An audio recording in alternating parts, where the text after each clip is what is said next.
Hello and welcome to Varn Blog. Today I am with Joy of Zoonosis with Joy and Member School fame. Joy is a DVM with interest in society, animals, and health and the intersection thereof. And today we are talking about animals, persons, and the development of humanity. And I use persons deliberately ambiguously here. I do not necessarily just mean Homo sapiens.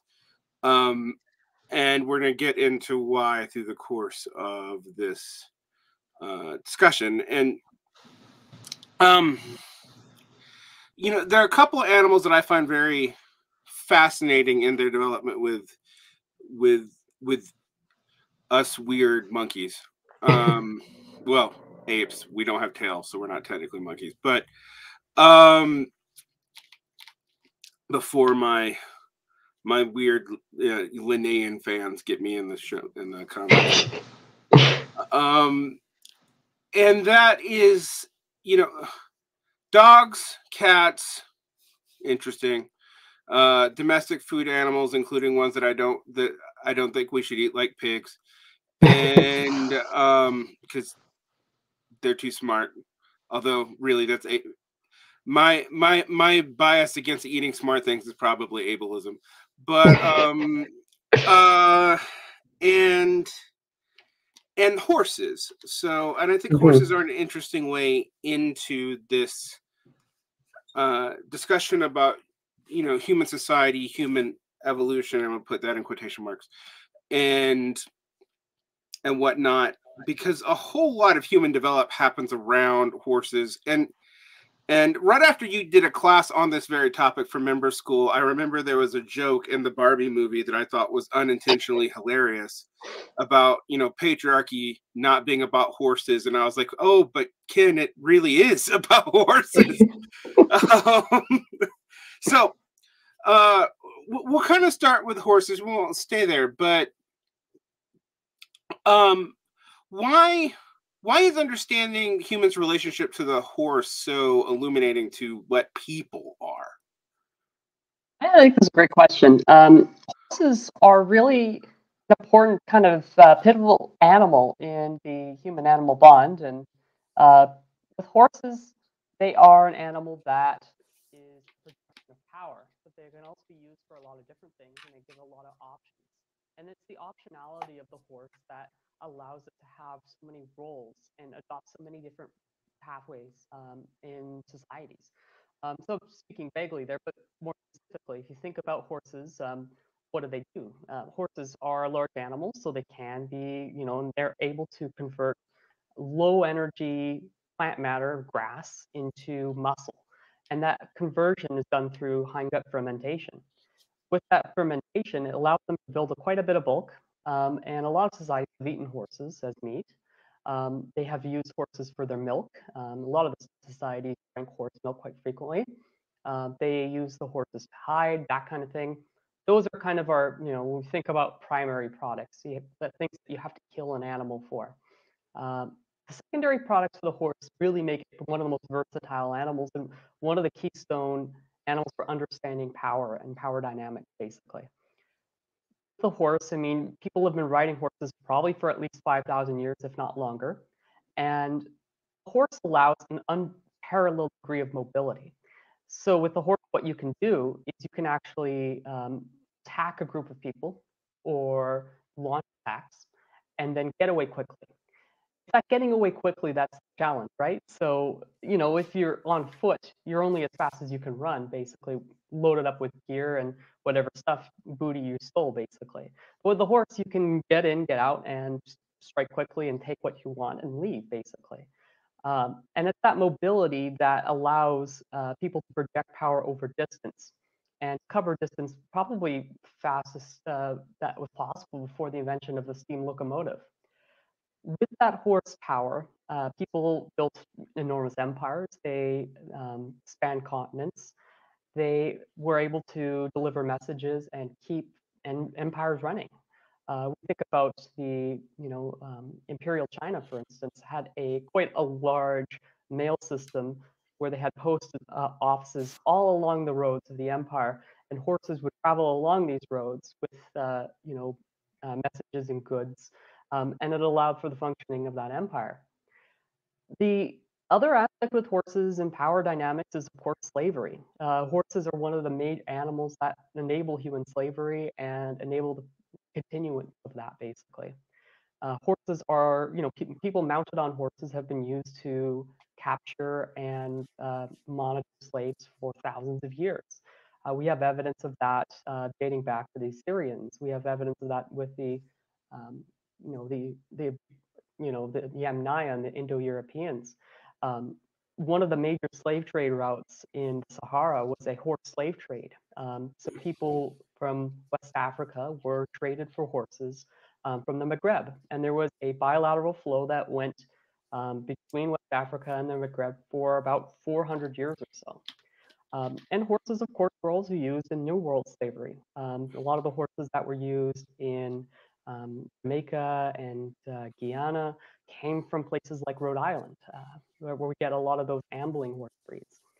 So that, use of horsepower for maintaining human slavery is also another way we think about it. And moving into the industrial era and into even modern times, horses have been used for their power for traction. We think of, tractors today as being the major way that we plow our fields. But until very recently, horses were the main animal for doing so.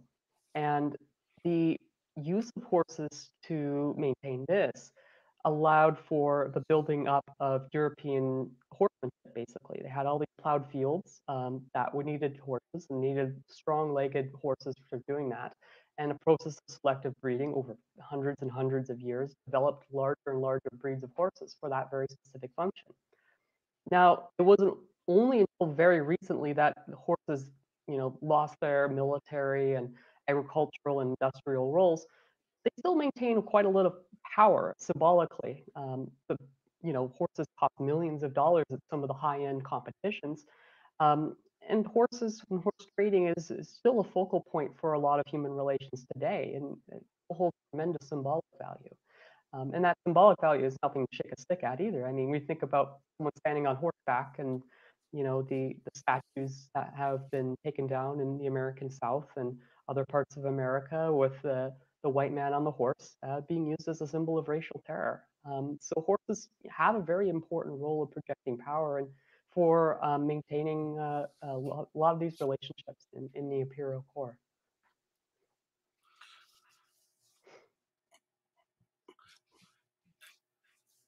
The horse is tied to human slave raiding is something that has both subconsciously crossed my mind, but until I started engaging with your work over at Mimbres School, it never consciously crossed my mind. I was like, oh, okay, there's something different there about the relationship with the horse, the ability to raid and capture and separate peoples from other peoples who would retaliate and or protect them very quickly. I mean, that's the key thing here. If you capture an entire community and there's a nearby related kinship bond community nearby, they're going to counter raid if you're on foot because you are effectively equal in distance. But a horse, more than most other human transport pack animals, increases the speed of movement to the point where you can put enough distance between you and another group that can go and liberate those slaves. While you have human slavery before that, the conditions of it being widespread enough to be an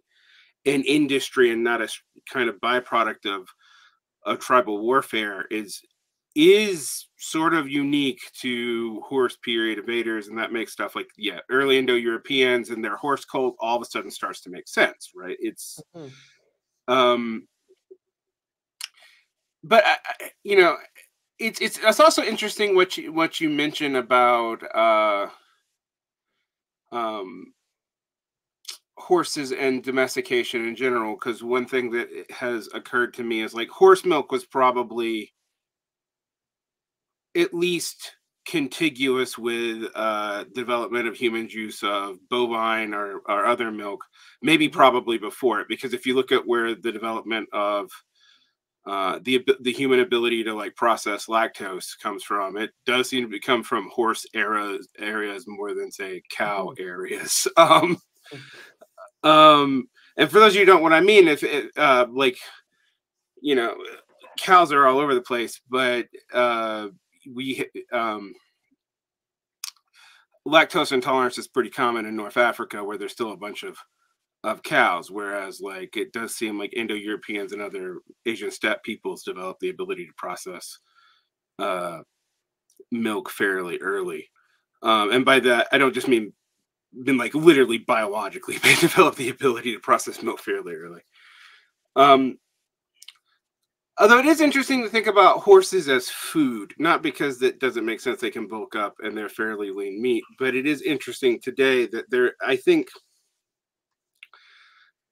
there are two animals that when I talk about eating, people freak out about, and I kind of get it because we're usually most people who are in societies where these animals are common are heavily bonded to them, but it's dogs and horses.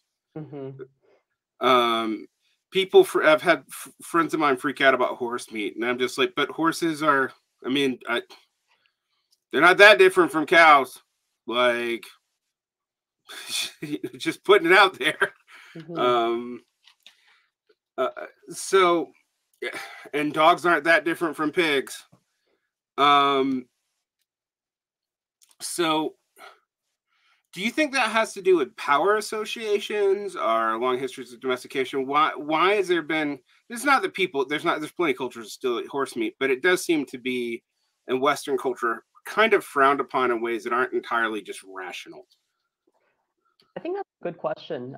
You touched on a number of things there with the milk and with its association with the Indo-Europeans, and also with the the taboos surrounding eating certain animals. The horse meat taboo is a relatively recent one, and not one that's universally shared. You think about horse meat being a dirty meat. I think a lot of that is associated with it goes back to ancient Rome, right? The horse meat was slaughtered differently, and it was done by different people, basically.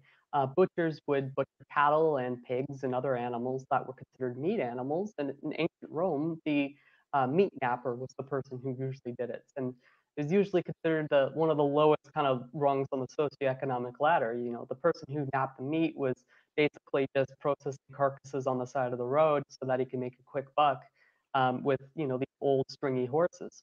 And that association with low class and that sort of thing also gets tied in with race.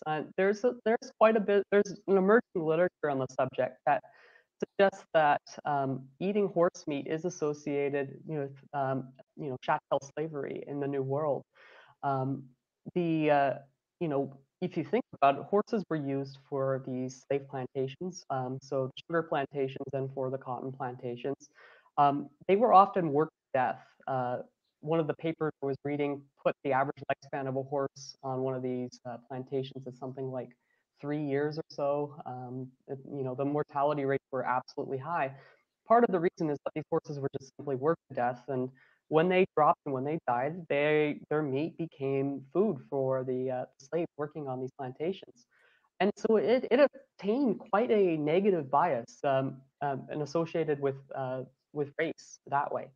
Um, that association stuck around in the Anglo world. I mean, it's still present up to this day. And of course, part of what reinforces that is because of the special relationship people have with horses. It's a very individual, personalized relationship. And that human-horse bond is, it's a very personal bond. We consider animals as our kin, as members of our family. Horses, especially horses and humans, have this very elaborate reciprocal bond. Not so with other food animals. The food animals, we usually think of them as things that are standing out in the field, like corn or wheat, that kind of thing. But with horses, they're like members of our family. They are, our dogs and our cats. They are companion animals.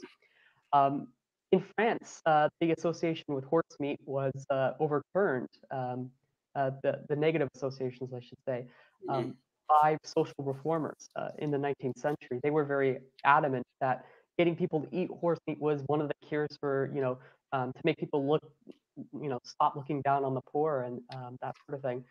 And to this day, I mean, some of the biggest consumers of horse meat in the world are, in France and Switzerland and in Italy. but not in the United States, which is one of the major exporters of horses intended for slaughter. Um, America actually has a de facto ban on horse meat slaughter. So one of the things is that it's illegal to actually inspect meat for horses, basically. So there's no funding, federal funding for observing the slaughter plants that process horses in the United States. So what do? They export them all, all the unwanted horses, horses that are surplus foals, that kind of thing, from a lot of farms, and they actually get exported to Mexico and to Canada. Canada has one of the largest industries of, horse meat feedlots, and the horses are just fed, meat until they're slaughtered. Some of them are actually flown live overseas to places like Japan, that sort of thing, and they're eaten that over there as well. So, I mean, it's by no means a universal, and I think a lot of it has this historical contingency to it. The thing with horse milk too, kind of coming back to that, horse milk is very interesting because it seems to be secondary to people who are already quite familiar with the milking of other animals. And horse milk has very unique properties compared to other kinds of milk. It's very high in lactose and low in curd, the curd, the milk fat, that sort of thing. So it's really good at fermenting, and fermented horse milk is a delicacy throughout much of Central Asia. And that's one of the best ways to preserve it that way. And to this day, I mean, it's pretty much the only place in the world you can get fermented horse milk. It's not exactly a product you could buy over the shelf, on the shelf around here. People would be horrified by something like that. It's very strange because, the ancestors of the Indo-Europeans probably drank milk from the horses from time to time. It probably wasn't a huge part of their diet, but, you know, you know, like over a billion people speak an Indo-European language, and very few of them, consider a horse a food animal. I mean, what happened there? So there's definitely a lot going on there in terms of, what animals we consider food and why. I mean, we think about food animal taboos, and a lot of different cultures have them, right? Of course, we know the same prohibition against eating pork in Judaism and Islam, the prohibitions against eating beef in the Indian subcontinent. I mean, the horses have I think it's a very different, it's a similar but different thing with horses because they seem to have that, emphasis on class, but there's also the historical contingency of, the Anglosphere perpetuating a lot of those historical biases up to the present day. Well, yeah, I think about, for example, some of the pernicious effects of that in regards to pork versus dog. Dog meat and the Republic of Korea, South Korea, is effectively like horse meat here. It's not. There's no regulations for its slaughter. Now, that doesn't mean they export it. What it means that there's a gray market in dog meat. You can buy it and eat it. That's totally legal. And actually, it leads to the slaughter being probably crueler than it would be if it was regulated and sold on the market. And so it's a kind of irony that in trying to placate a Western cultural bias about dog meat, the conditions for dogs raised for meat is actually probably worse than it would otherwise be. But, as a person who didn't used to have any problem eating almost any meat barring human, and now I don't eat meat hardly, like, at all. I have found some of the cultural narratives about meat quite interesting, and also the extent in which it goes. I mean, one of the interesting things about the Indian subcontinent ban around cows is cows are still really important agricultural animals for South India. It's just they don't eat them. But milk, even dung, not as food but as a fuel source, is actually super important for 19th century Indian economy. So much so that some people have even speculated that, like, part of that taboo is practical. I'm always a little skeptical on taboos being ultimately practical. you just like with pork and trichinosis, but I'm like, there's other stuff that it's totally kosher to eat that are bad that can totally make you sick, guys. Like it's not just pork. Um, but I also was thinking about your thing about you mentioned human cultivation of like animals that we see as persons and animals that we don't. Um, and then other societies where that's a little thinner. Um, so the example for us would be obviously horses and dogs, and cats too, to some degree. Um, we consider them companion animals and or work only animals. We do not consider them food animals. Um, whereas a pig, and pigs can be gross or not gross depending on the conditions which you keep them in. So that this is, if you spent time with trained pigs, you realize they're smarter than dogs. Um, are most dogs, and that we have to actively cultivate kind of an ignorance of their intelligence level and their sociability. Um, uh, and also when people are like, oh, well, humans don't eat a lot of predatory animals, and I'm like, have you dealt with boar? Do you know what they're like? They'll eat you. Um, so that's an active cultivation in what in like Western core European post-European culture. But then I think about, so you think, okay, well, that's what it takes. But then I think about societies I know about in like the Amazon River Basin that see food animals as persons. And they will, like, for example, they'll eat small monkeys, but they will also cultivate those monkeys up to and including nursing them.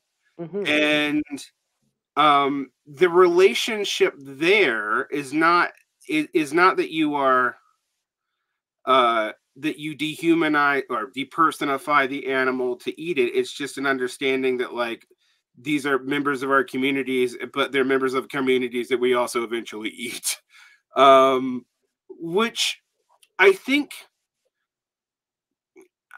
I would like to know, like, as the person who studies human relationship to animals, how common is that kind of relationship to animals? It when I've been reading recently on like indigenous concepts of relationality to not just people but also animals, it comes up that certain hunter gatherer bands in the Americas treat their prey animals as persons with whom they have a fairly reciprocal relationship, and some of the metaphors about hunting are sexual in a positive way, not in a rapey way. And Mm-hmm. that is a completely foreign way of thinking for like the average post-European core bro today, or really anybody. Like, how common are those relationships in your studies of human animal development? I think it's fairly common. I think that when we look at if you look at interculturally, the way that Europeans, the weird way of thinking is the weird way of thinking when it comes to animals and relatedness, right?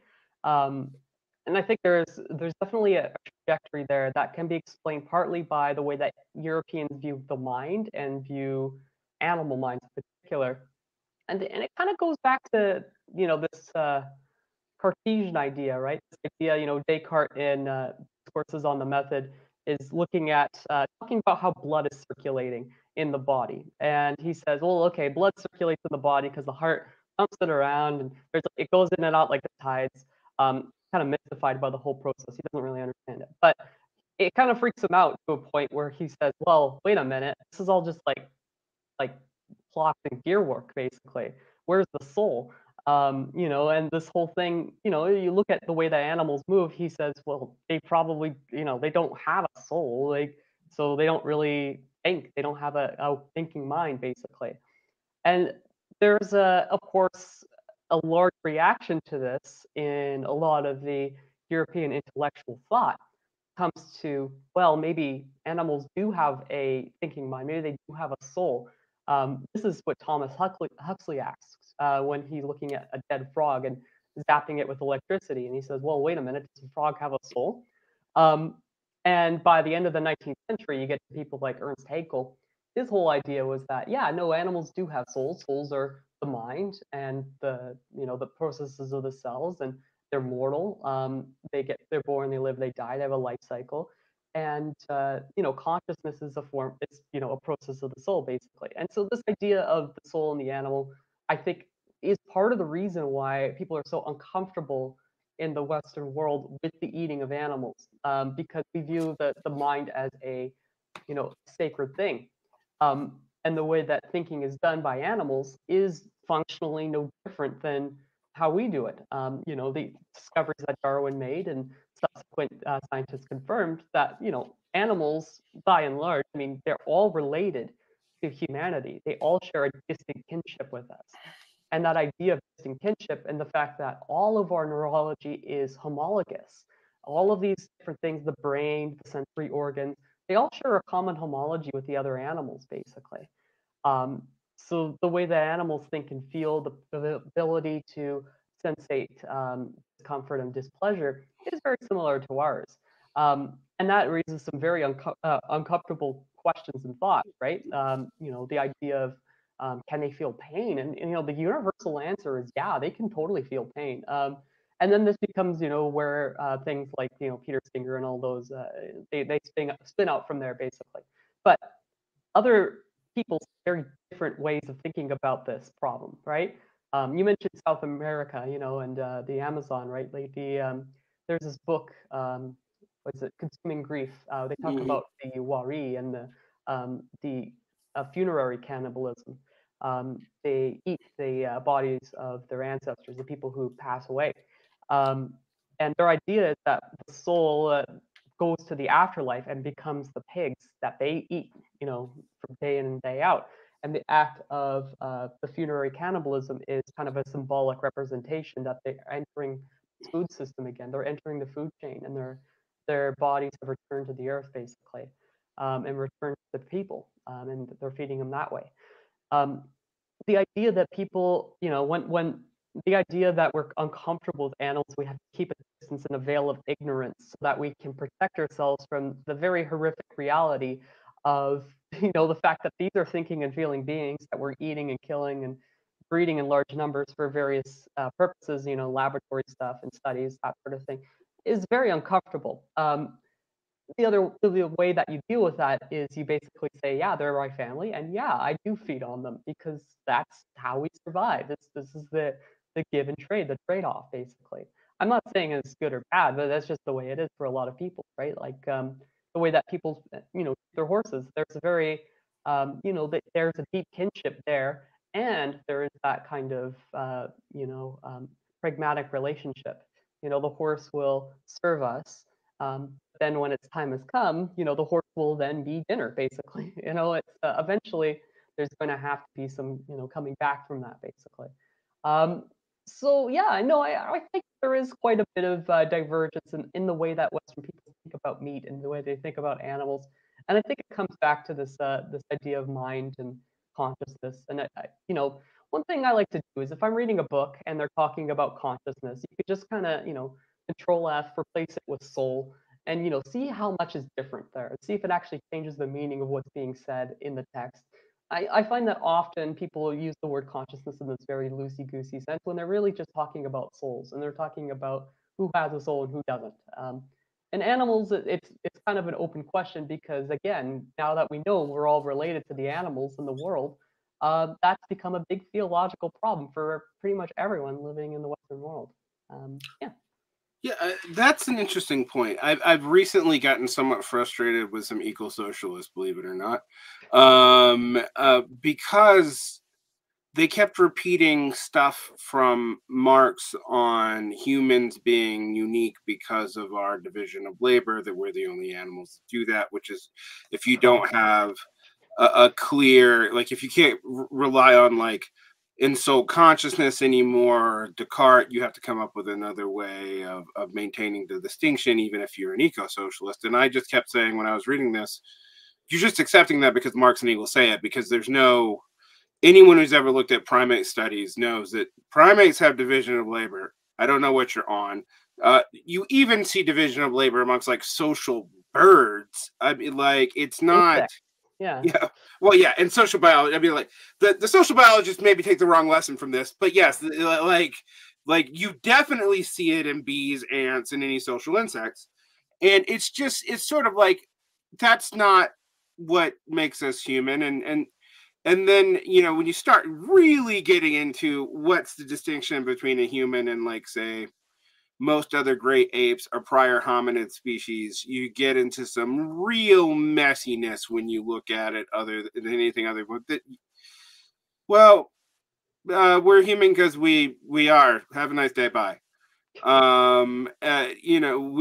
We are a particular line of a genetic strain of apes, and um but even that, like the world shattering event when people realize, oh yeah, well, okay, modern Homo sapiens could interbreed with Neanderthals, crap, um, and probably Devosians too. Like it's just like that whole concept starts to get muddled about what is a human, and then when you expand that to persons and you think about the way humans have thought about personhood in the past. I mean, the Peter Singer move, and the Peter Singer move is weird because in some ways he accords, more personhood to animals than he does disabled people. But depending on his mood that day, of how edgelordy he wants to be. But the consciousness problem is interesting. It's interesting to me for a variety of issues. But with animals, it seems clear that once you get to the complicatedness of a fish, you have something like consciousness, and that is obvious to. You can't even say it's like civilized versus uncivilized people, because dharmic religions also are like, well, of course animals have consciousness and also souls the way we do. They're just dumber, and they'll talk about how animals are dumber than us, but that's like which humans have found a way to self-flatter, but it's still basically assumed that no, there's not anything essentially different about a cow from a person. And in fact, there's this exercise in Buddhist and Hindu culture where you meditate on the fact that the cow has most likely been your mother at some point. Like, so when people think, oh, this is only like primitive peoples, and I'm going to put that in quotation mark because I think that's a ridiculous concept anyway. I mean, almost all modern hunter-gatherers are anatomically modern humans in every way that matters. It seems to me that like it's literally just Europeans coming out of a Christian tradition that have this particular problem. Well, we can expand it to the other Abrahamic religions. Although I will say that like animals and the accordance and relationality to animals is actually a huge deal in Judaism and Islam that is underplayed for whatever reason in Christianity. And it's specifically Western Christianity where it's the most underplayed, because if you read like Eastern Church Fathers, they also talk about relations to animals as being important. And some of them even ventured that animals have souls like people, although it's a theologically sketchy area for them to go into.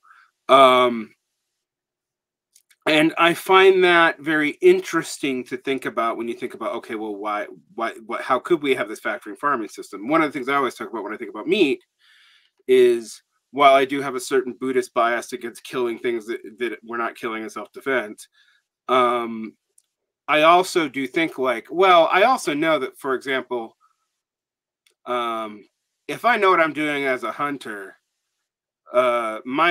that animal is going to usually have a cleaner death than if I'm just running through a bolt gun in a factory. And not always. And when it's botched, it's horrible. But, I've hardly met that many hunters who enjoy a botched kill. Like, no one really likes it. Well, I'm not saying no one. There are sadists in the world, but most people really don't like it. So I think about that and I'm like, oh, well, I think you're right that this creates a theological problem. That's a very real, like, and it's a theological problem that's been secularized, but it's still there. It also points out to the change in our particular scale of relations to animals, because it's every now and then you'll meet, some I like to call them Wendell Berry types, who like talk about like the old way of handling animals and animal husbandry and giving the animals a good death. And even from the Western's perspective, they kind of have a point that like you could monitor this better and do a better job, and you had a relation to the animal that you were slaughtering in a way that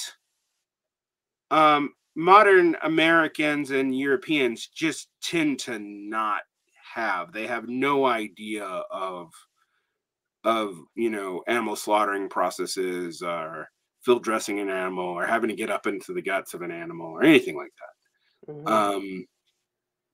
I mean, they even, I've even had people who eat meat freak out when I talked about like when I used to carry um a golf club in my car because I lived in the whitetail deer capital of the planet, and people were hitting them all the time and um leaving on the side of the road. I'm like, yeah, we would go out and we would take a big blunt oxygen fill and killing them out of mercy. Um, and people were horrified by that, and I'm like, but do you just want them to like struggle and bleed out for hours on the side? That seems pretty horrible. I wouldn't want to go that way. And that relationship seems interesting to me. But the reason why I brought it up in terms of the eco-socialist is I do think it has effects on how you think about solutions to ecological problems. Like, how Mm-hmm. much are you considering animal life, and for what reason? And what do you think is going on? How you think that should be addressed when we handle things like climate change really will change your answers to certain problems. So I wanted to talk to you a little bit, like, in what ways do you feel like even animal rights discourse takes away, doesn't deal with these animals as persons concepts, or relationality to animals? I think that's a great question. I mean, and it's a very tricky one too, because when we think about this, I mean, you talked about a bit about um, the fact that a lot of people are very insulated from the realities of what it means to actually kill an animal.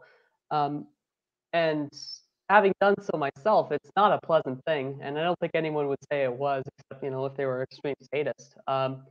It's a very hard thing to do basically, and uh, the aspect of industrialized farming is really something that uh, has a lot of gravity to it. I mean, not just like ethically or spiritually or whatever, but the fact of how much you know, carbon and nitrogen and phosphorus is going through these systems, is being produced to raise these animals from, you know, from the first time that they're first born to getting them to marketable size. It produces huge amounts of pollution. It concentrates life in very big areas that become these zoonotic factories where disease is getting created between the humans and between the animals. And it becomes these hotspots where things, you can have these big pandemics emerge. And I mean, we saw this recently, just as recently as 2019 and 2020 with the COVID-19 pandemic. And the way that that kind of went literally viral. The idea that that we could do this more humanely, and we do it full scale. I think that there's maybe there's something to that. Maybe there should be. There's also been quite a bit of I guess greenwashing by a lot of the beef and dairy lobbies, who are some of the most powerful lobbies and special interests in the world.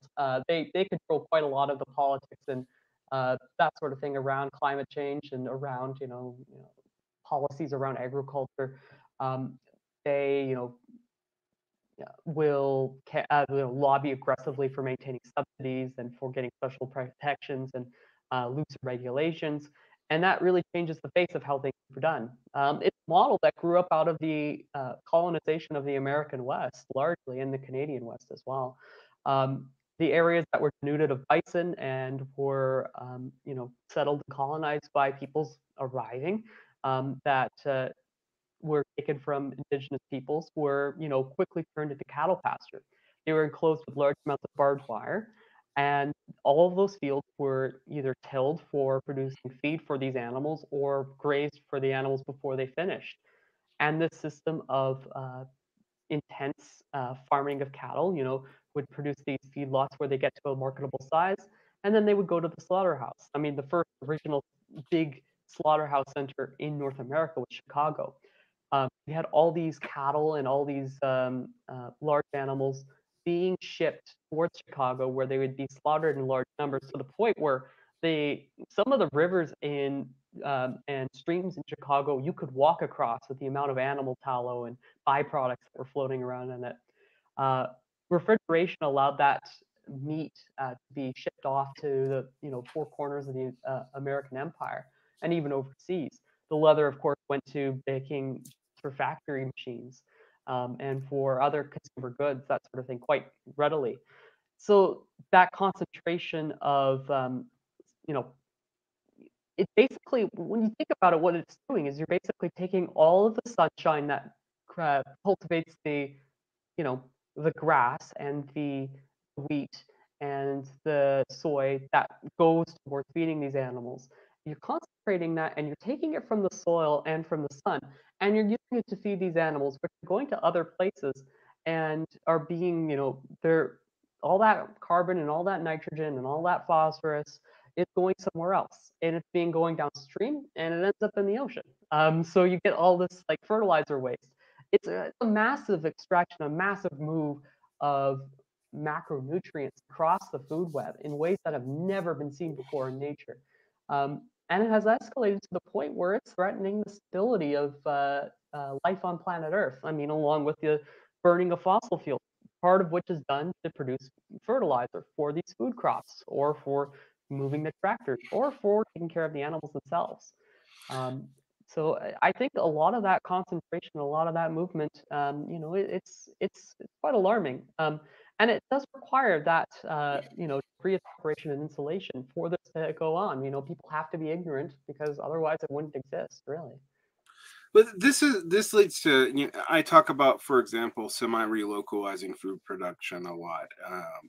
Not in like the aughts way of the Michael Pollan just like going and buying from your local farmer, because a lot of times that does end up being boutique and inefficient, and it's really it's making an ethical consumption a luxury good. I get it. I understand those critiques and they're accurate, but I do mean in the sense of like there's this obsession with using microclimates to like mass produce certain foods, both in terms of plant life and in terms of animal life, that I'm always like, well, look at the cost of this, even if it is superficially efficient in some ways, kind of.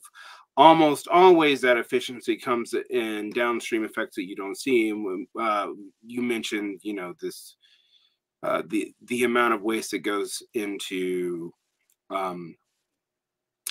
these large scale animal farming. You can think about in the Midwest and the West, these huge cow production facilities in particular. But I've also lived near the great chicken slaughter plants of the world, which are disgusting. And as a person who's lived near chickens, chickens are not the most clean animals on the planet, but they're not. It's nothing like being near a Tyson plant. But there's other, the obvious is the methane going at scale going in to do something that would never happen in a natural ecosystem. There would never be enough cows in one place to risk global warming from methane. But there's other things about it that people don't see. So one of the things I always talk about is like, look, all this, the way we're using nitrogen fertilizer, mostly to grow feed, not for people, but for animals. This is going into like feedlot corn, not even the human consumption sweet corn or anything like that, for meat production, which you're creating massive algae blooms, which, certain kinds of squid and jellyfish do fine in, but other kinds of fish just get wiped out by these red algae blooms, and off the coast, and I just don't even hear it talked about when you talk about like centralization of this. Is like this is related to animal consumption. And another example that I think is disturbing. I lived in northern Mexico for several years, and there I lived in a place in the desert called La Laguna. Now that means the lagoon. People thought that this was ironic because it's a pretty deserty place and there's not a lot of water, and the water there is gross. Um, but it's not. It's not. Originally, it was a very luxurious lagoon, even though it was in this connection of three deserts. It was a very healthy microbiome. But it has no water now. And people think, oh, it's people doing this. And yes, but not in the way you think. People are not drinking the water enough to consume the water away from the aquifers. The aquifers are going down to where they're kind of now poisoned with natural arsenic. And this is not from pollution. This is just because you drink the aquifers in a desert area too low. But where's that water gone? Not into humans. It's gone into beef. Almost exclusively into beef, actually. So both into water for the beef cows and into feed, to growing feed, some of which is still imported from the United States. But this is offset costs in these systems. So when people talk about centralizing food systems and how it's more efficient, I'm like, it's only because there's a whole lot of offset costs in terms of the way we're handling animal life that you aren't seeing, and you're not factoring into your claims of efficiency at all. And that is beyond climate change. That is not even assuming, the CO2 problem, which of course is massive and the biggest thing we have to deal with. But even if that wasn't there, even if you had some sort of carbon capture technology or whatever, this is still a major problem, and it's just hidden from you. And it's also, to bring it up in terms of like what it means, this is where discussion of environmental justice has legitimacy, because most of the areas, both within the imperial core and just outside of it in periphery, where this happens, this is offsided on the poor communities. They're the ones that have to deal with it. Even if it's just the effects of, say, water usage, like where I lived in Torreon, poor people had splotchy skin. Why do they have splotchy skin? Because they couldn't afford to import in water. All right, the water is not poisonous immediately to you, but it is so arsenic contaminated, again, because of the aquifer has been drunk down so low, that if you consume it on a regular basis, you're going to start having low levels of arsenic poison, which is not going to kill you, but it is going to cause you to have splashy skin. It's going to cause other health complications. It's going to cause kidney stones. And this is outsourced to various poor communities. And it's invisible to most people here. And every now and then on the glory that is the interwebs, people will show half-assed consciousness about this because about something like bananas. But this is true across the board, and it doesn't have to be that way. I've talked about, like, yeah, we'd have to die back, like some amount of agricultural production needs to die back, but you could still probably sustain fairly large human populations off of traditional agricultural methods with some technological augmentation, but we're not doing that. And I think it's interesting that part of what hides that, to bring this back to the animal point, is the relation to animals. If you see, these animal concentrations and how we've done this way, you start realizing that, we have made this horrible for the animals. We've also kind of made it horrible for other parts of ourselves, because we're hiding large parts of this process to us, and we're hiding what it entails to maintain a food system like this. To critique that does not mean that we're going to pretend that we can all just go back and be hunter-gatherers. Like, I don't think anyone who's serious actually thinks that. But it is something we have to deal with. And, I think this is interesting in a lot of ways. You mentioned zoonotic disease. I've been playing with the idea recently, even though I do think there was some racist stuff in the way zoonotic disease was portrayed about the wet markets in China.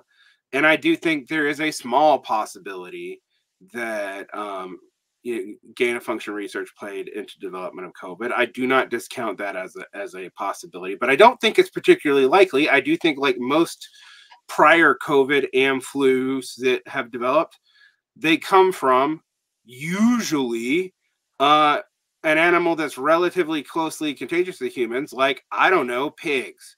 Um, uh, how many? I mean, Spanish flu, even though we blame it on Spain, probably came from the Midwest in the United States initially. Um, and was a pig-borne disease in its early instantiation.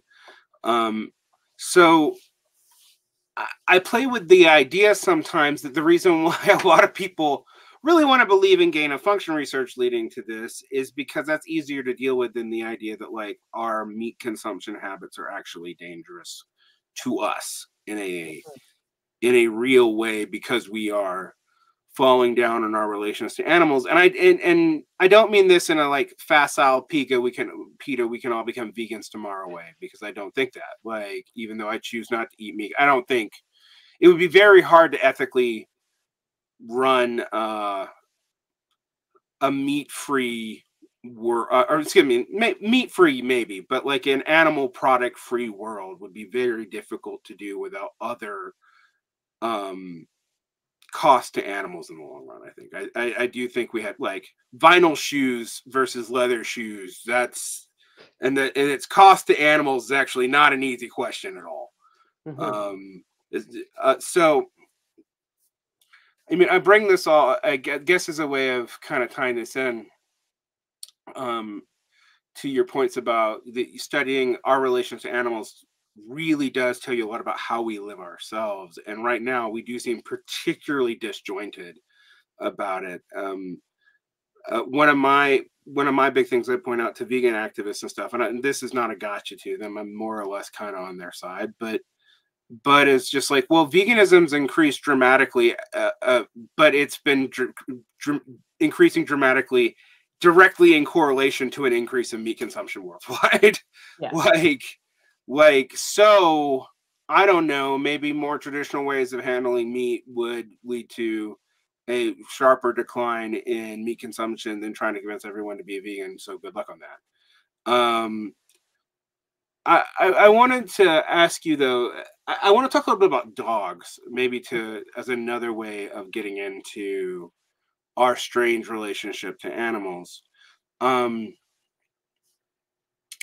You have weighed in on one of the weirdly, perpetually super hot button topics that I would never expect to be a hot button topic, and that is the banning of, quote, dangerous dog breeds. You actually, talk about this being in general a terrible policy. Can you go into that and maybe the politics of that a little bit? Because I think we have to think about this in a larger context.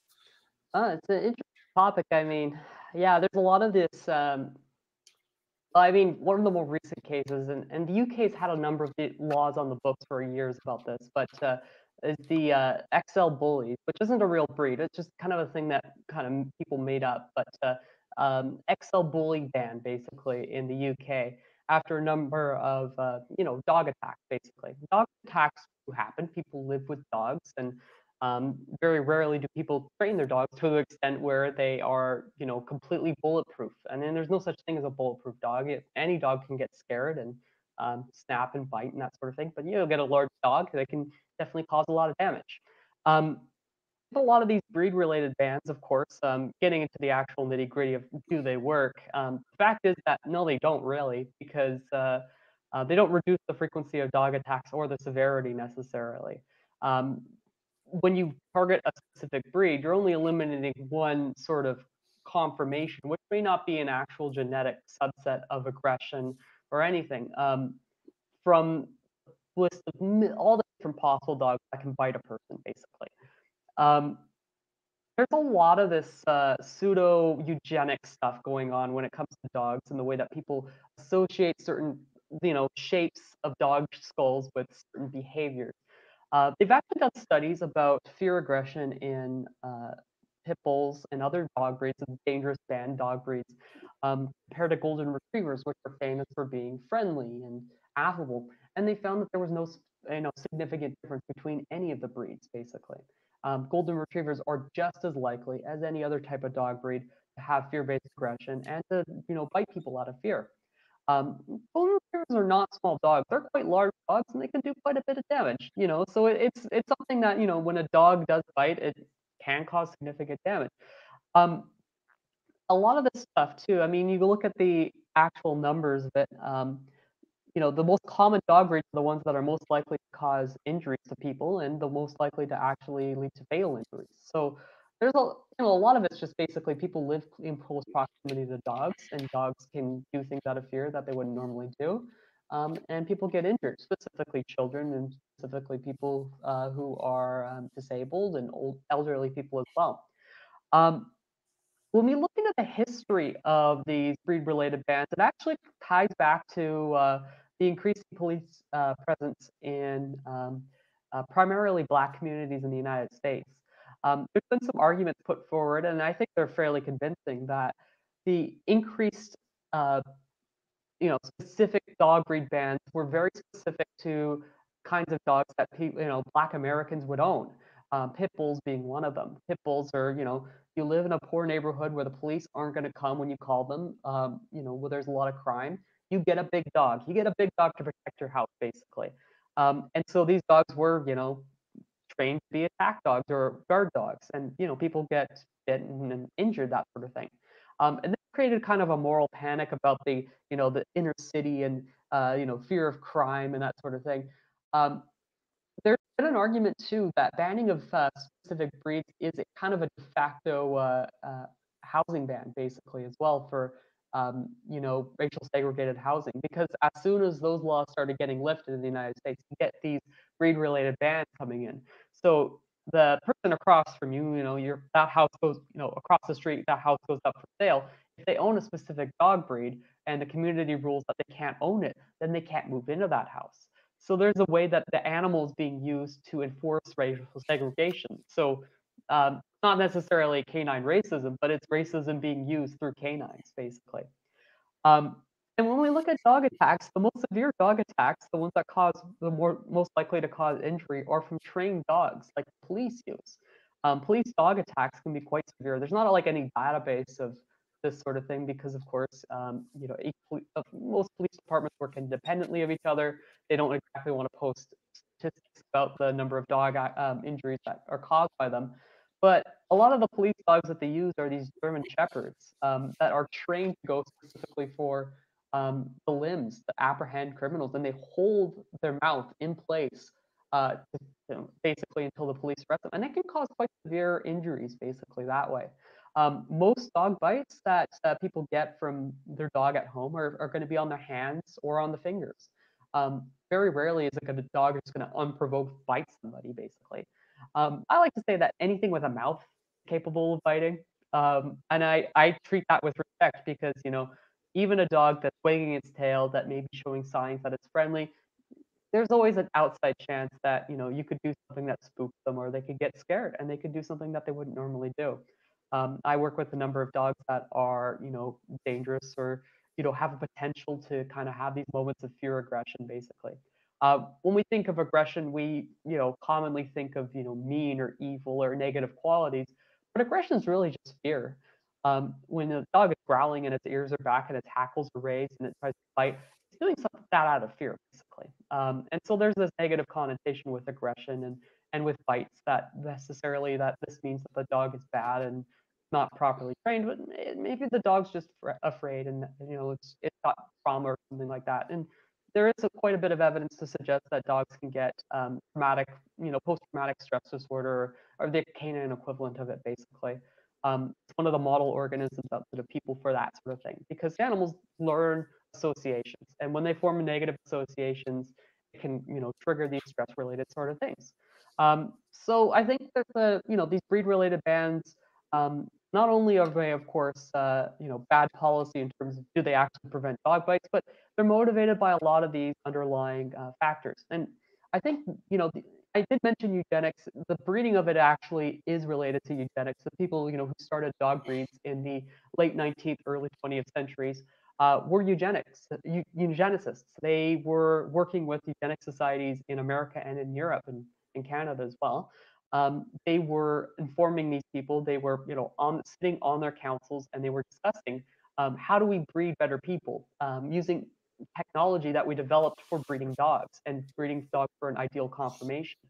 The founders of the German Shepherd dog breed, they were all German nationalists. They were trying to make the Volkish wolf-like dog, basically, that would be the epitome of German values. And of course, we know who was a big fan of the German Shepherds is the Nazis, right? And Adolf Hitler.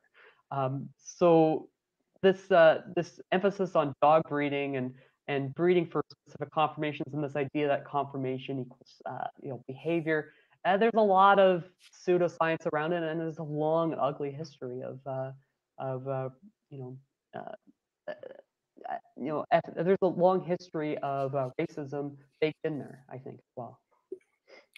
Yeah, I mean, yes. I also love. I mean, finally, this has come out to the general public. But I remember, like, over 15 years ago, realizing that all that alpha male talk and gender relations was based on, like, fundamentally misunderstanding wolves based off of studies done on wolves in captivity. And I was like, well. And this is going to sound terrible, but as a person who used to work in a prison, I don't think people are that different in prisons, and I would never, ever link prison behavior to the way people act, even in lumpenized circles, when they are free, because that's not what people do. They don't, like, that's a zero-sum situation that's artificially engineered, and breaks down certain social bonds. I mean, if I was to go to prison, I would assume racial solidarity was impossible, because that is almost designed into prison maintenance to encourage racial clumping, which is beyond the scope. But one of the things that I learned, getting out of that world, and is really seeing that wasn't just something that develops under stress, although race as proxy for kinship bonds is something that happened under stress. That it was active, like, and kind of deliberately maintained in the middle of the 20th century. And while all that stuff has been theoretically removed, most of those prison designs and whatnot are very much actively still there. Do I think that people naturally sort that way? Absolutely not. Actually, I got plenty of evidence to the contrary. So I think it's interesting that we did that with dogs, and it reflects more about us and our, frankly, fucked up views of the world. Although I do think dog breeding is a very good counter response to human inventions and eugenics, because I'm always like, well, just want to talk about what we did to the most dog breeds by trying to hold them to a standard, because we shortened their life, we made them dumber. Yes, some of the dog breeds have superpowers kind of for dogs, but also usually with way more cost to everything else than it's worth. And we all kind of want, one of the ironies of like the Bully XL movement, you're right, it's not a real breed. A lot of these are like people realizing, hey, we really screwed up these dogs with these breeding programs. Let's like get a little bit looser and form our own slightly less eugenic kettle associations to save these animals and not basically deliberately introduce genetic pathologies in them to the point of extinction. So yeah, I've always found dog breeding to be one of those cases where I'm like, well, this is actually a good argument against eugenics, because I just want to show you what we've done to animals with this program, and it's not great. So but it is interesting, and I think it's vital to note that we can't separate our ideas about animals from our ideas about people in a lot of ways.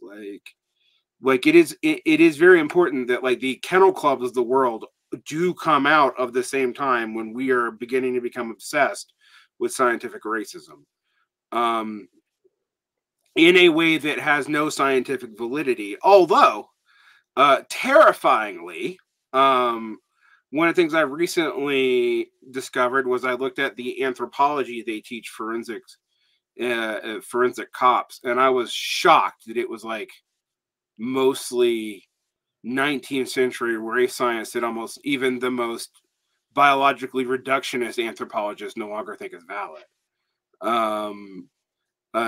You know, I remember looking at this chart of hair and like black, white, or admixture, and I was like, oh my gosh, they're still doing that.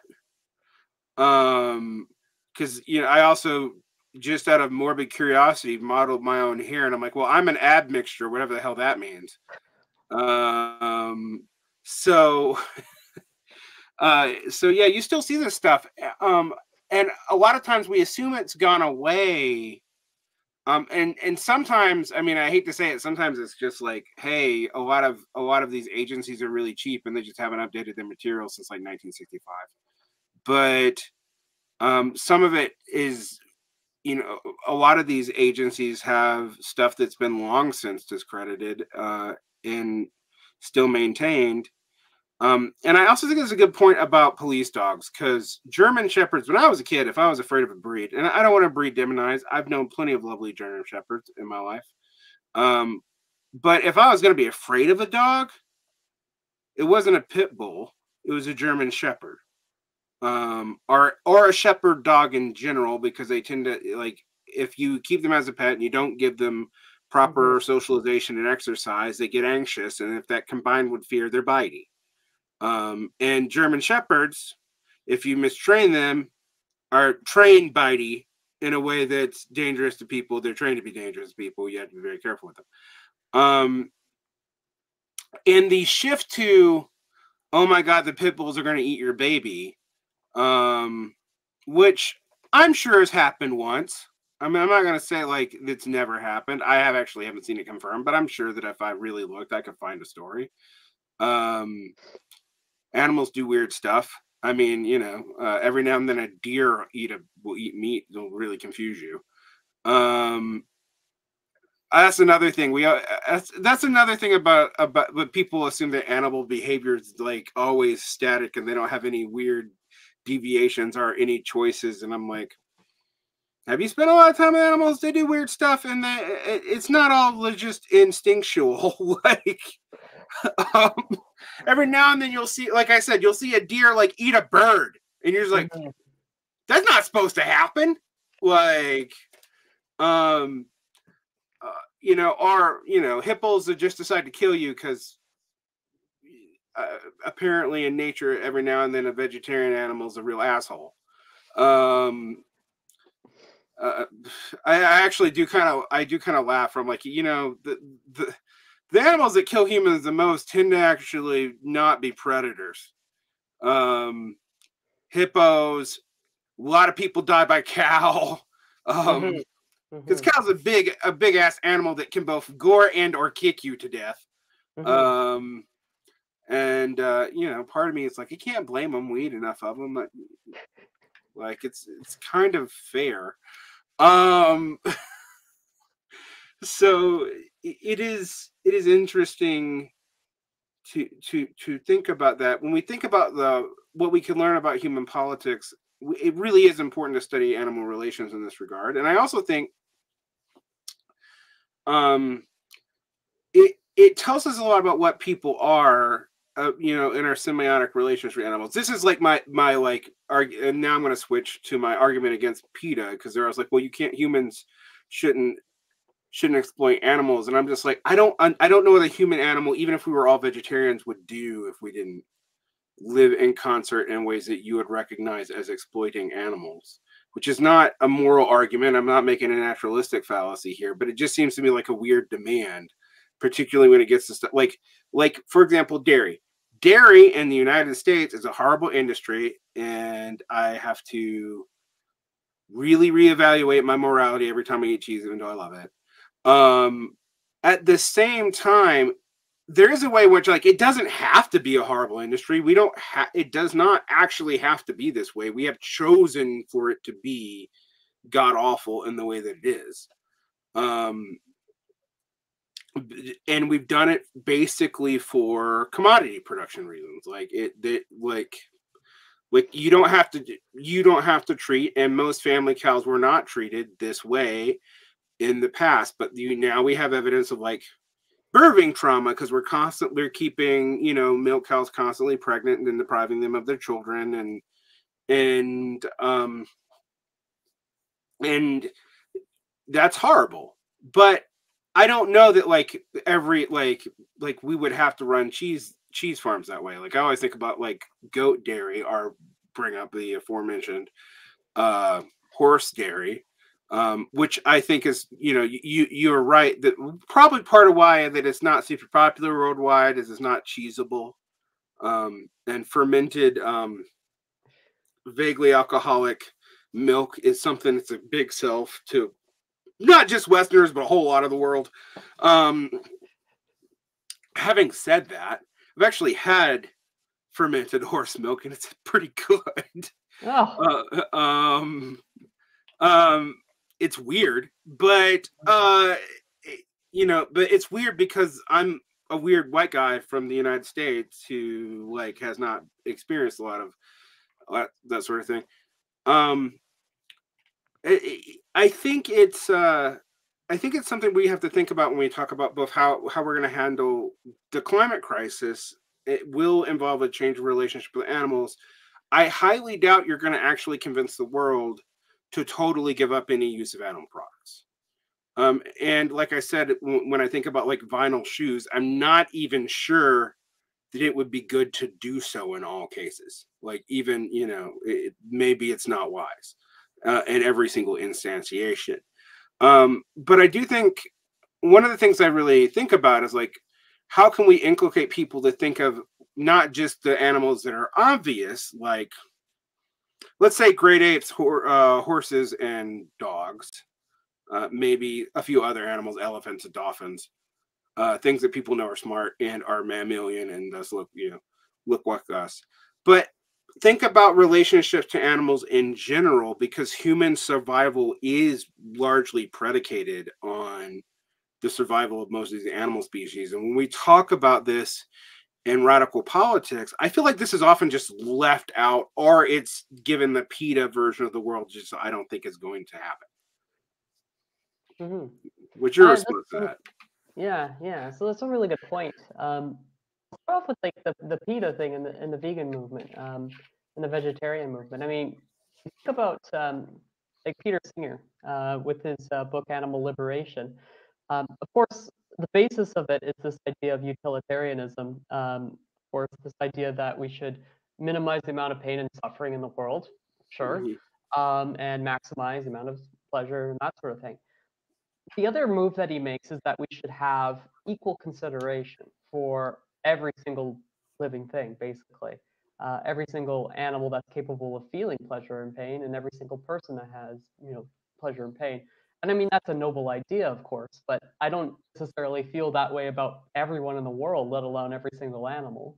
When you think about, our morality is necessarily egocentric. Like we think about, who's related to us versus, someone who's distantly related to us. Who am I going to pull off the train tracks first? My sister or my, someone I've just met from who lives halfway across the world. There's this idea that a lot of our morality is kinship centric or egocentric, and our relationships and our kinship with animals really tracks with that.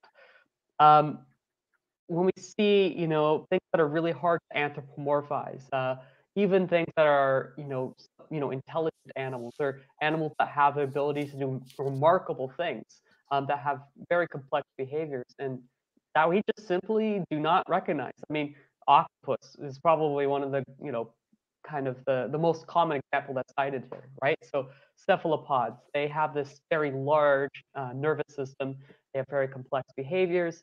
They can learn. They can do all these. We could use tools, all these different things, right?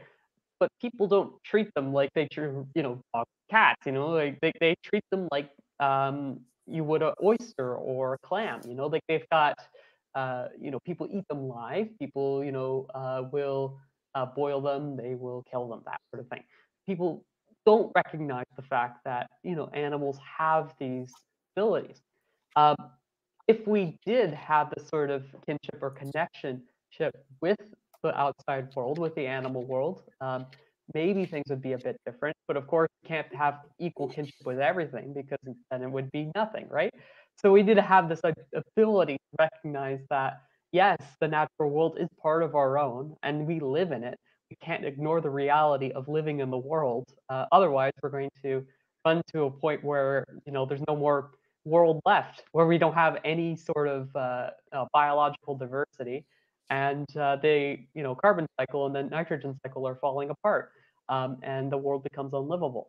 So there's got to be a point where we come to recognize the animals that are around us that have the mental abilities to, but also have respect biodiversity and try to uphold biodiversity.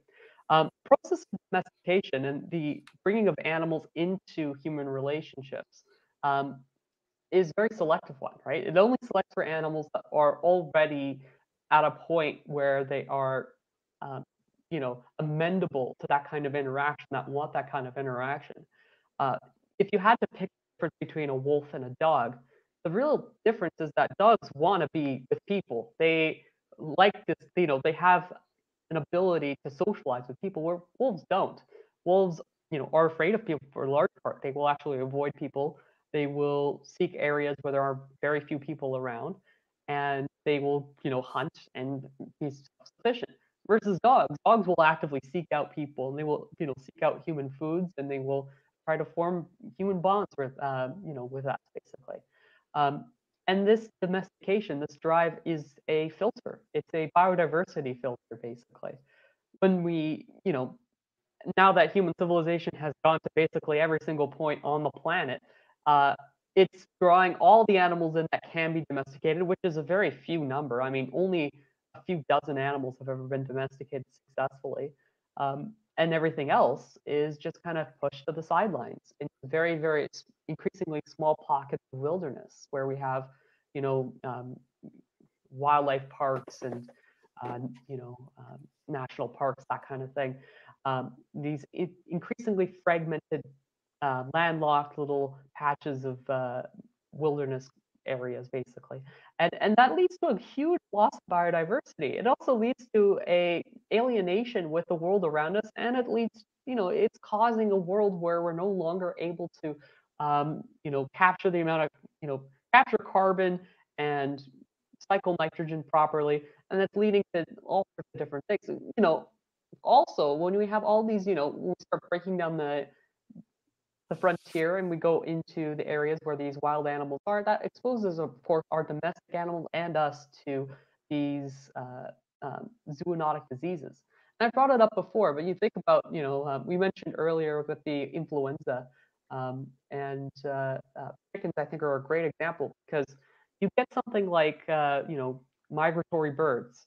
They interact with a domestic chicken. They could just simply pass through the bars of most commercial chicken farms, and it will spread through a chicken flock like wildfire. From chickens, it can usually, it sometimes will go to an intermediate species like pigs, where you get several strains and they'll recombinate and then form a new strain that becomes even more deadly and more infectious. And that's how you get these really virulent strains of influenza. And those are becoming more and more frequent, and becoming more and more severe each time we do it. There was a big scare because there was the massive die-offs of birds from influenza, and that had a real potential, and it probably still does, of launching us into another major influenza epidemic, if not pandemic. So I think that there is. I mean, obviously we have a um, an egocentric, anthropomorphic bias towards animals that are easy to relate to, that look human, that are intelligent, that we're able to form these domesticated relationships with, and it's to our detriment. Obviously, not everything can be as charismatic as a a lion, or or as intelligent as a chimpanzee. Can't even be necessarily living in a place as beautiful or scenic as the Amazon rainforest. A lot of the animals, most of the biodiversity on the planet is insects, and insects are, famous for being, people are disgusted by them. They are repulsed by the idea of these things that are crawling around and sharing the world with them and their homes with them. Most insects are completely harmless, if not beneficial, and becomes a huge problem because we've moved on to an agricultural system where we spray everything with pesticides. They recently came out with a paper that showed that pesticides and fungicides actually block the ability for bees to smell, which doesn't sound like a huge thing. It's like, well, maybe they can't find the flowers, but really that means that bees can't have any social communication because everything they do is based on smell. All their pheromonal communication is done through smell. And so our ability to, the way that we interact with our agricultural systems with the insect world is completely upside down, because we need to find different ways of relating to the natural world. Yeah, I'm with you on that. I mean, one thing I always tell people, there are two things that I would assume the universe was, or if I was an alien coming to the planet, I would assume the dominant species on the planets were beetles and bacteria. Like, that's what I would assume. Like, and then maybe crabs, because crabs keep on re-engineering themselves. Like, like, if you want to talk about, like, apparently the platonic form of animal is a fucking crab. But because they keep on showing back up, and they have completely different genetic strains. We're just somehow meant to be pincher thingies with hard shells. But it is. I do think about it a lot, because on one hand, when we talk about the penis, they talk about this bias towards things that are like you as irrational. I don't think it is irrational to actually have a kinship bias. I don't. On the other hand, I'm with you that at this point, with our level of development, that ain't going to be good enough, because, it barely keeps us from eating things that are cute. Like, pigs are domesticatable, they're cute and they're smart. You think we would feel a little bit bad about what we do to them. But there's a whole lot of species out there that, I really worry about. Amphibians. It's hard to feel cuddly about a frog. I've tried, it doesn't work. Has a frog a soul? Yeah. It's a frogacell is not something I think I'm going to easily become. I've also tried to keep lizards and feel the joy of lizardness, and I don't. They're basically, I have the same relationship to most lizards, even when I respect their intelligence, that Werner Herzog has to chickens. And yet I realize that they're really important parts of the environment. Cephalopods, hell, if we continue doing what we're going to do in the ocean, they're going to be overlords anyway, since they don't think it's going to be able to survive it. So maybe we should think about that now. But you're absolutely right. I mean, I've been through, I have been at the seat in a place in East Asia where you're served a live octopus, and I've also tried not to be a total ethnic chauvinist about it, but it's also like, well, I don't know. I don't feel good about eating something that is actively still fighting me. Feels a little weird.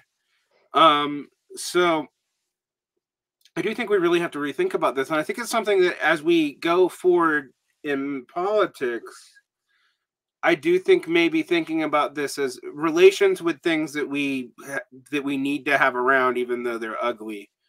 Like, you're right, beetles. I mean, people freak out about large cockroaches, for example, and I try not to, because I realize that, like, yes, German cockroaches are bad news for people, but most cockroaches aren't, and they're not going to go away. They're not going to usually infest anyway. There are things that we have to worry about, like, say, rats, but even those, a rat is actually a remarkably smart animal. Like, So, and they do seek people out because we're a good source of free food, and shelter, actually. But beyond that, the history of humanity's plagues is a history of zoonotic diseases. Um, and so we do have to take that somewhat seriously. And we do have to think about what that means about our relationship to animals. And one of the things I think a lot about, and I know people are going to think this is weird, but like as we design cities into the future, how can we make cities more animal friendly? Because we need them. And we also need fairly high density, maybe not as high as we have them in some places, but fairly high density um, housing. So how do you combine those two things together, like an awareness of the natural world and high density housing? And I think it's perfectly possible to do. We just aren't doing it. Mm-hmm. And these are the kinds of things that these are the weirder parts of Varn politics that I think a lot about, that it's related to changing the way we think about animals. And I guess to bring it back to something we said very early on about, way we think of animals in relation to power, but also the way other cultures have thought about animals. Practicing thinking about animals the way other cultures do, even if you can't maintain it, often is very useful for breaking up your assumptions about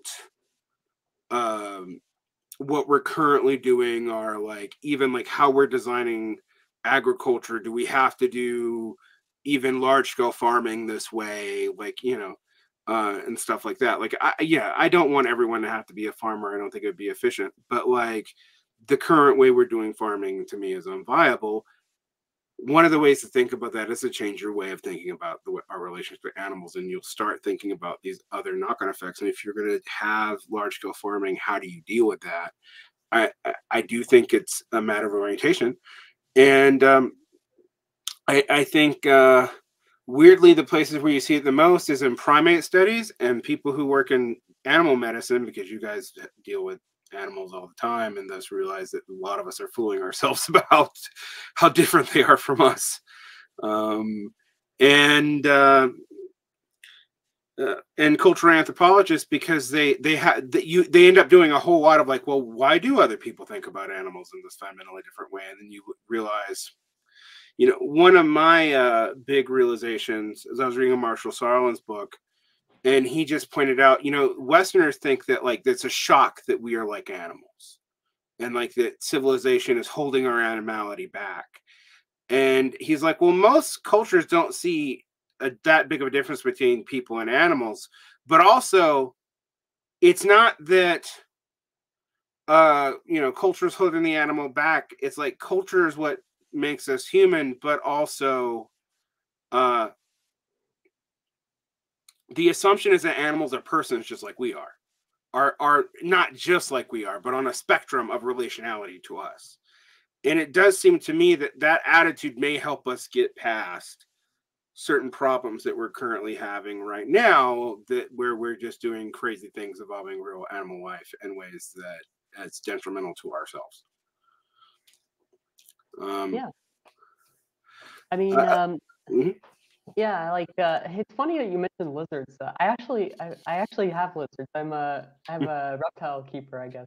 I've got a ball python and a leopard gecko. I've had my leopard gecko for 15 years now, probably going on 16, I think. And my ball python for a number of years too.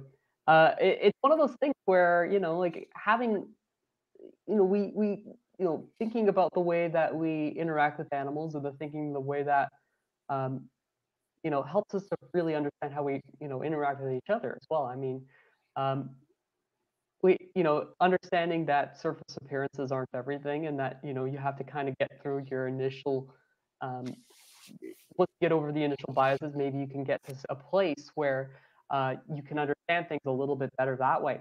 I think you mentioned earlier too, um, half an hour or so ago, about the Neanderthals, and the way that our understanding of relationships with them really changed the way we thought about Neanderthals quite a bit. I remember when the news came out that we had quite a bit of Neanderthal DNA, um, came to fruition in the public consciousness, public perception changed quite a lot. It used to be that, Neanderthals were the sluggish, slow, stupid. They were the evolutionary losers. They didn't have culture. They didn't have anything. And then we found out, oh, wait a minute, those are our ancestors, at least a little bit.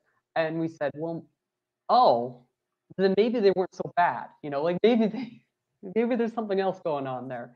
There's a little bit of chauvinism there. I mean, like, this understanding that maybe if we're related to them, maybe they're not so bad. And when it comes to that, I mean, yeah, we should have some different ways of thinking about things and relating to things that necessarily aren't related to those relationships. With Neanderthals, I think that glow up is even doubly pernicious because not only did it's also the case that, like, oh, it's Europeans and Asians that are related to Neanderthals and not sub-Saharan Africans. Yeah, now they're superhuman and awesome and like, I mean, it's doubly pernicious. Devosians have not yet gotten the same glow up, even though they're probably a fairly significant part of our DNA. So it's, that is absolutely true. So I would say, like, there's a double grossness on that one, but you're absolutely right. We tend to, like, we talk about ancient hominids and we just tend to assume the ones that aren't in our direct line must have been just stupid. I mean, even when we talk about, there's a huge focus on chimpanzee and bonobo intelligence, and, like, look, they are very intelligent animals. I don't know how much you can deduce about human behavior from them. You can deduce a lot and nothing simultaneously. Also, because it's our two comparison species, bonobos and chimps act wildly differently. And they went wildly differently to us too. But it is interesting to me how, like, well, why we focus on the great apes, because they're like us. I mean, they basically are us. There's the chimps who are super smart but mean. There's bonobos who are super smart but horny. And we kind of talk about gorillas, but they're vegetarians, so we don't know so much about them. And orangs are cool, but I guess they look weird. So but they're all, there's a natural obsession with them because, if you ever dealt with an orang or a chimp or whatever, they are awfully close to human. Although my response to them is, be careful, because a chimp is awfully close to human, but it will also rip off your face and eat it. So yeah, fair. Whereas gorillas are like, if you're not a threat to them, they probably won't. They can, and every now and then they'll remind you, but it is interesting to think about our relations to animals. And I think if there's anything that I really enjoy about the work you've done over at Mimbres School, and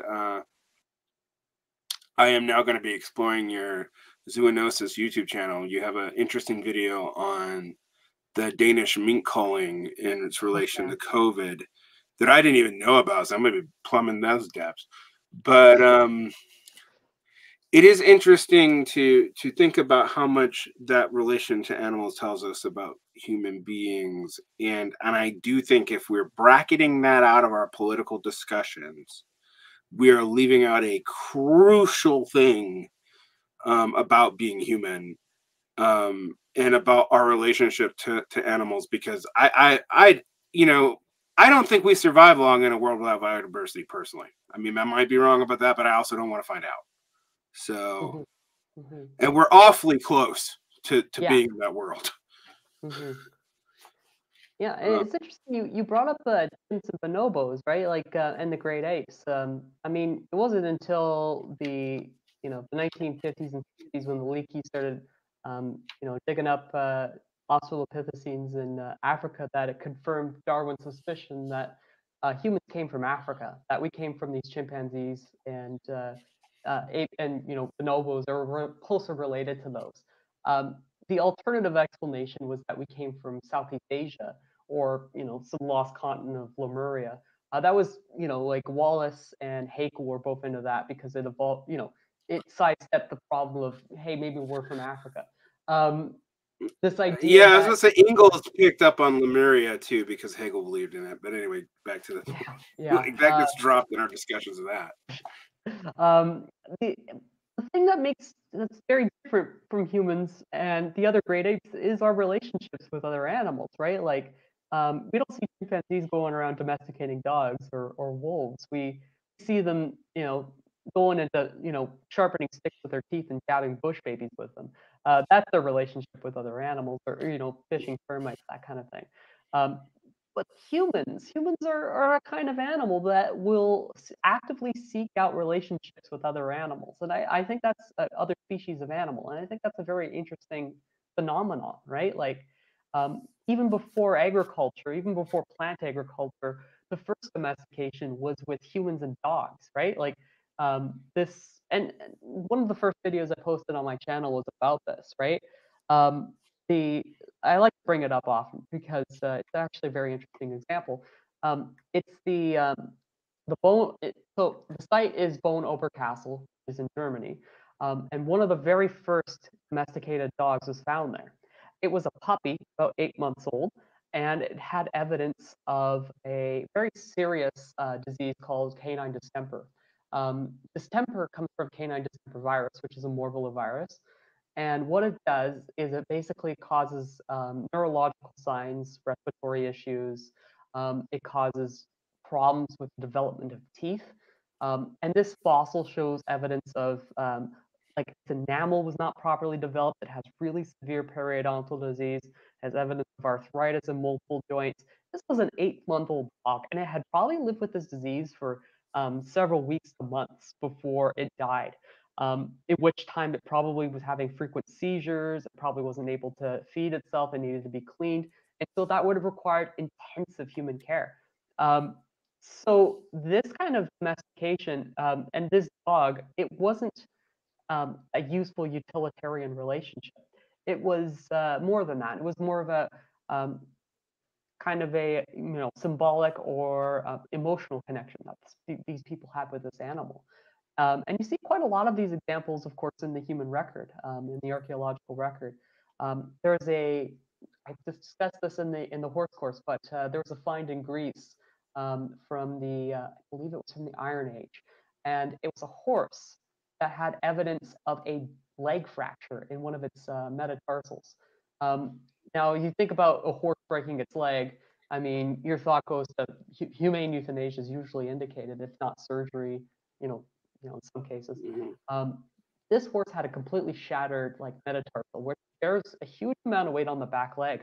But it seems what happened here was that the person who owned this horse was probably well off enough to afford this, a physician to come out and look at his horse and tell him, oh, this horse probably needs to be put down.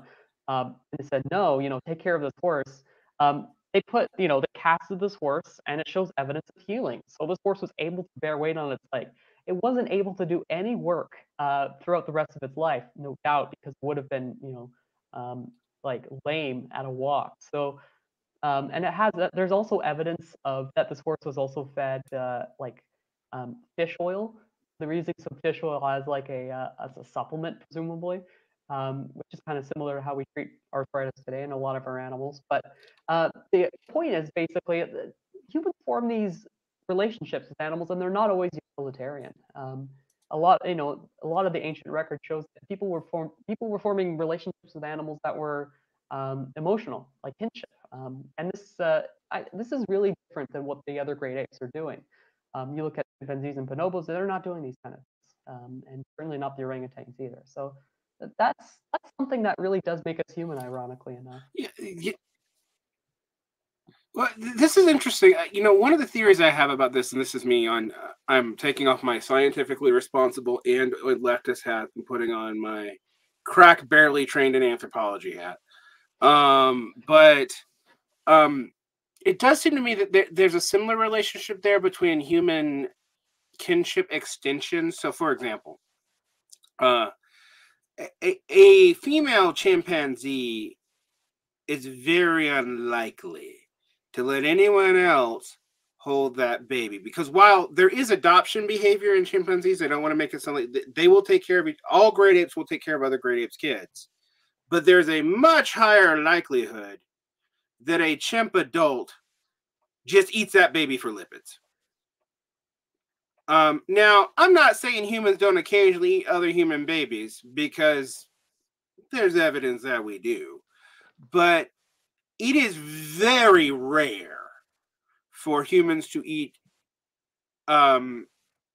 people in their own tribal or kinship band, even if the distance is pretty high away. Now, people go, well, of course it's not. But I'm like, well, that just tells you how strong that taboo is. That it like that you do not think about eating, because babies are helpless little sources of lipids, man. I mean, like, there's a reason why they probably look delicious.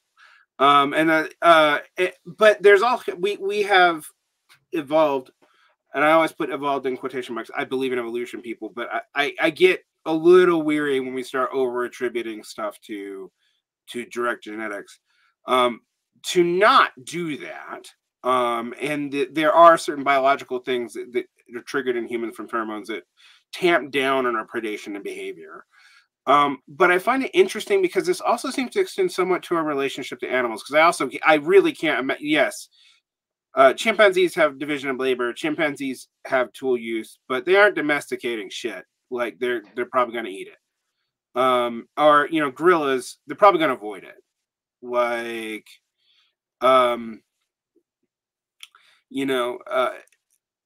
that impulse to domesticate other animals and form bonds with them that are not purely utilitarian does seem to be unique to us. And for whatever reason, to me, my suspicion is, and I have no idea how you can prove this, but it's tied into the same thing that makes us willing to raise other people's kids, just because they're kind of tangentially related to us, that there's something there.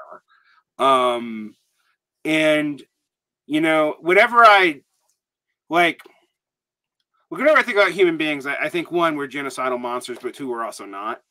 I mean, this is one of these things where, like, traditional societies, even Christian traditional societies, probably have better views of people than modern people do, because there's all like, people are all good or people are bad. No, we are totally, like, if we think you're kinship, and by that I don't mean like we think you're blood related to us, because kinship in humans is not purely about blood relation. I think people really need to understand that, or a lot of human behavior doesn't make sense.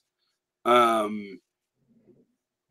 if we think you're kin, and we can figure out kin, we're probably going to be super cool to you, and we're going to try to figure out how you're kin, probably. Like, that's our natural inclination. It's like, okay, like, you're married to so and so who's like had a dog once, it's something like that knew a dog that I knew, that thus you're like my aunt, so fine.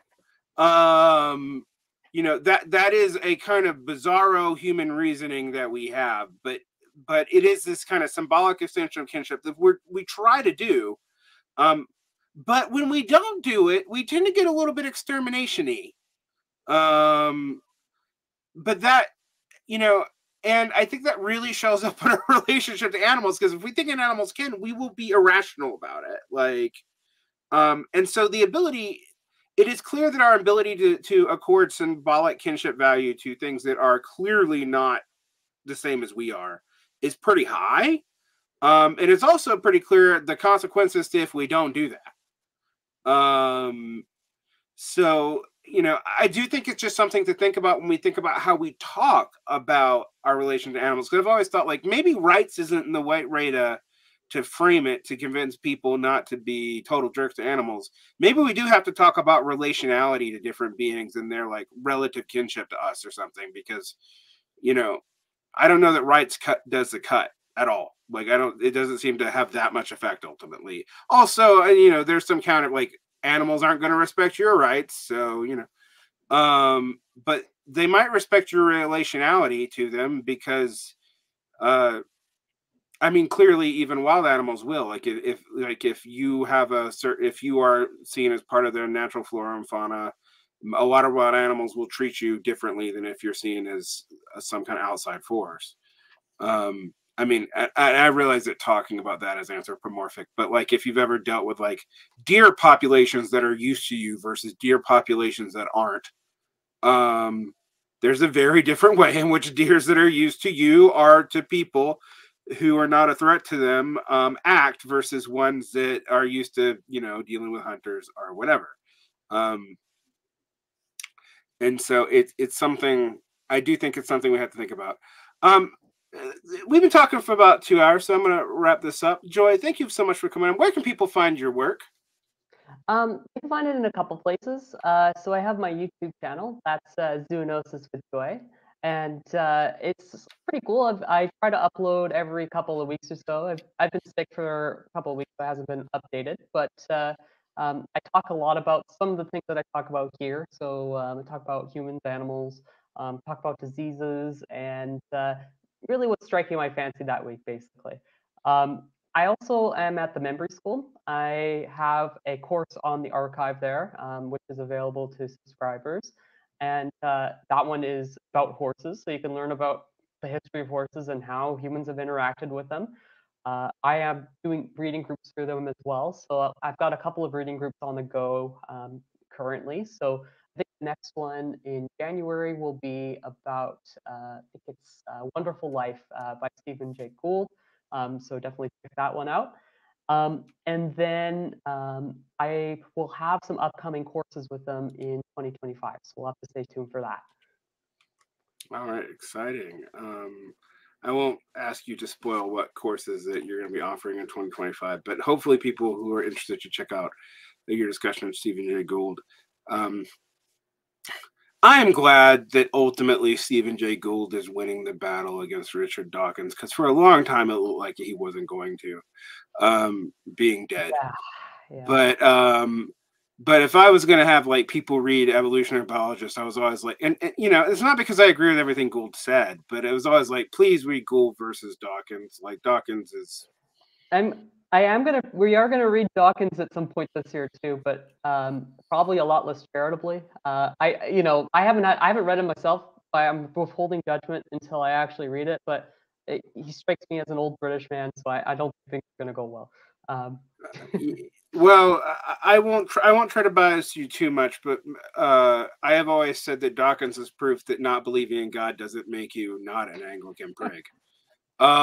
So. You know, it's an interesting scenario. I have read, unfortunately, a lot of Dawkins. I've also read a lot of Gould, and there was a little while where Gould had really fell out of favor in the aughts, in particular. It seems to have been somewhat reversed. But yeah, you're reading a good book by Gould. I would tell everyone, if you're not even going to go to a reading group, go read some Stephen Jay Gould. He has the distinct advantage that is rare of being an actually accomplished scientist who can write an essay, which you know, if you've read a lot of, yeah, it's a rare combination, sadly. So people should check him out. Thank you so much. And I'll put a link to your YouTube channel and to Member School in the show notes so people can find it. Have a great day. Yeah, thank you.